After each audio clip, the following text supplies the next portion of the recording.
Dad, hindi ko na kaya. Ayokong pabayaan ka. Mahal na mahal kita, Dad. Anong ginawa niyo sa daddy ko?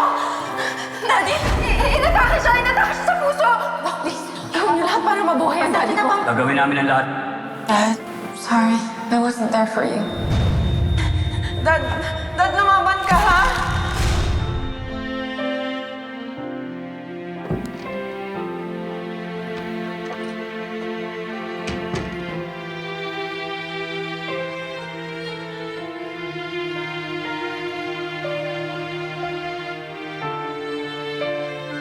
Mahal.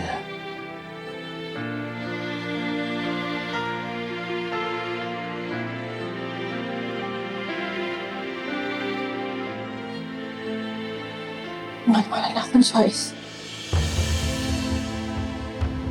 Wala na si Betsy.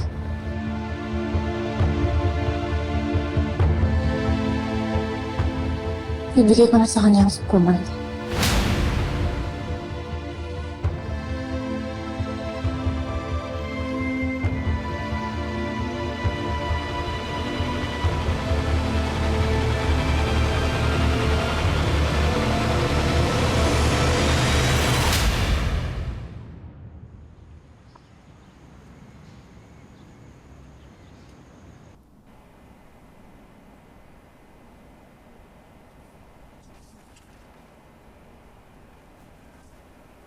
Ito.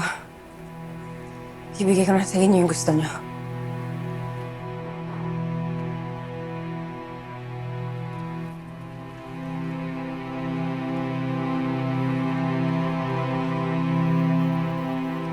O, diba, Gina? Mabilis lang. Tama ang naging desisyon. Isa lang pakiusap ko. Huwag kang magkakamaling pabayaan ang supermarket. Bigyan niyo naman ng konting respeto ang negosyo ng pamilya ko. Huwag mo kang maliitin ang kakayahan ko. Anong kakayahan niya sinasabi mo? Kakayahan ng mangagaw ng asawa? O kakayahang manglimas ng pera ng iba? Makapagsalita naman, akala mo kung sino. Hoy, Kapatid ka lang. may malasakit ako sa kapatid ko. Hindi ako kagaya ninyo, mga walang konsensya.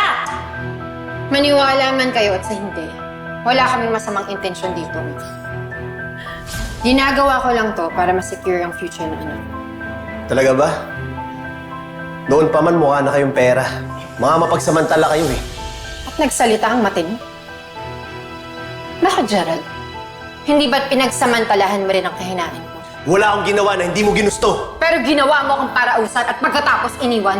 Tama na, ayoko na marinig lahat yan. Si Daddy na lang ang iniisip ko. Gusto ko matuloy ang operasyon niya ngayon din. Oo na, Gina. Huwag kang atat. I will sign the consent ASAP. Pero may kailangan ka pang isang gawin. Gusto ko ng formal na turnover.